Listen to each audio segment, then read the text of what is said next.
thanks everybody for being here. I feel like it's such a weird time to be around for somebody that looks like me and thinks like me. So I'll give you context. I'm South African born and raised, trans, Jewish, American, conservative in 2025. A beautiful one. So I want to hear your question, but I'm curious why you chose those identity markers, because I'm sure if I got to know you, my sense is there's so much more that fills in who you are. there's definitely so much more, but the world tells me what kind of ingredients I get to put into my food, right? Stop. That's it right there. No. But that's how my presentation is. That's where my context is. My question is, where is it that you get to deal with people like me in this day and age when you're presented with them in your spaces? Because my thing is, it's so strange in which people will vilify people like both of you, especially when it comes to children. They will vilify you, just like Rani Weingart. I know her very personally. I know her and her wife very personally. So I understand that kind of method of manipulation that comes with it, in which it comes from a very young age. How is it that you would deal with that with somebody, if you were brought somebody like me to you? How would you deal with that? Okay, so my advice to Brian and Joy, anytime we are explaining anything about our school, start with the virtues. Seriously. So you described yourself as South African born, trans, Jewish, conservative. And I presume you say black as well? Did you say black as well? Something like that. So, right, but I presume you said that because you're pulling these things out because, as you say, society is... That's what they want. But the thing is, justice. I honor our common humanity and respect the inherent dignity of each individual. So you just said when you encounter someone like me, well, who's someone like you? Yeah. You're just a person, another person in the... yeah, and Say it to the worthy mic. of, I was very deliberate in how I asked that. Like, you made a whole bunch of assumptions about men. No, it wasn't an assumption. I was very deliberate in how I asked the question. yeah.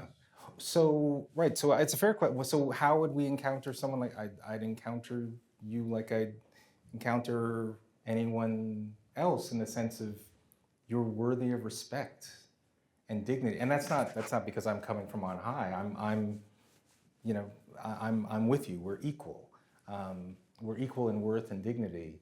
And as we get to know each other, I'm sure there'll be lots of characteristics. Like, you were South African born. I've been to South Africa twice in my life. It's one of those beautiful places, and I dated a South African woman for years. And so there's tons of things I'd love to ask you about. I didn't know that, Ian. Yes, I did. Yeah, well, yeah.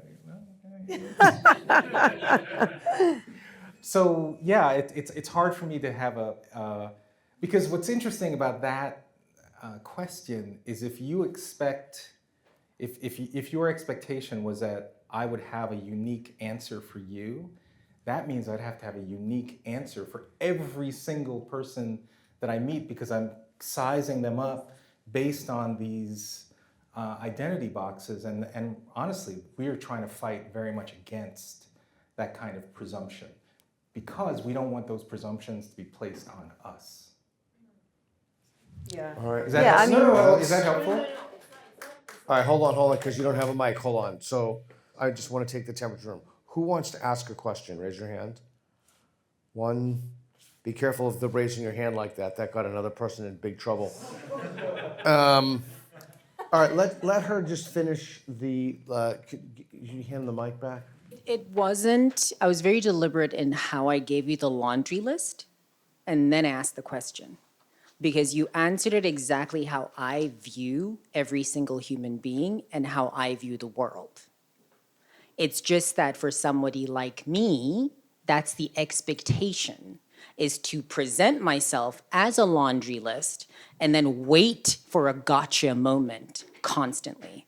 So that's why I said I'm very deliberate in how I presented myself in context and then asked the question the way that I did. But what I don't understand, like somebody like you, how many trans, South African born, Jewish, black females are there out there? Is there like a group of you who are the someones like you? Because I've never met anyone I like haven't you either. before in that way with that laundry list. So someone like you, I don't know who are the someones. I mean, just like I don't know, this gentleman here will tell me things about himself. He'll have a list of things. I don't know. He's Joe, you know. I mean, I like everybody. I don't. All these people here. Who knows what their list is? Who cares? Especially Reed. And no one knows. cares. I went to Nobody a private knows. school. I was in uniform. I grew up on all the foundations in which you've described tonight is what I grew up on. That is how I view the world. It is just so strange that it's something that's put upon me. That's why I asked it that way. If you're presented with someone that's like, hi, great, laundry list, child, deal, what? What do you mean deal? I don't I'll even give you, know what so that you means. comment, and then we're going to keep going on. Yeah. Right. Yes. Yeah. All right. Go on. Yeah, did you Keep want to going. comment on that? No, I don't really understand. I said, well, what is your opinion on things? What do you disagree with in what I'm saying? And then we would have a discussion about whatever it is you disagreed about. But you could disagree with about it just as anybody else in this room might disagree. He needs a mic. Oh yeah, here. No, I mean, I actually hear what you're saying, which is that what you're describing is the burden that society, I'm interpreting, is that you're saying you have to present yourself because society as currently constructed is placing these values, particularly around race, sexuality, gender, right? And so you feel that that's what you've got to come strong with, because it's almost like you have to prepare yourself for the, right? That's a heavy burden. And what we're trying to do is relieve our students from carrying around that burden. There are people who go through life thinking everything is through the prism of race, for example. Everything. There's walking on the street. Wait, did you just rub by me because I'm a black man? You know, and I mean the mental. I mean, I hate to use the word trauma because it's overused in our society, but I think that's what you're describing, and it's a long road for us to go down. But that is what we're trying to relieve our kids of that burden.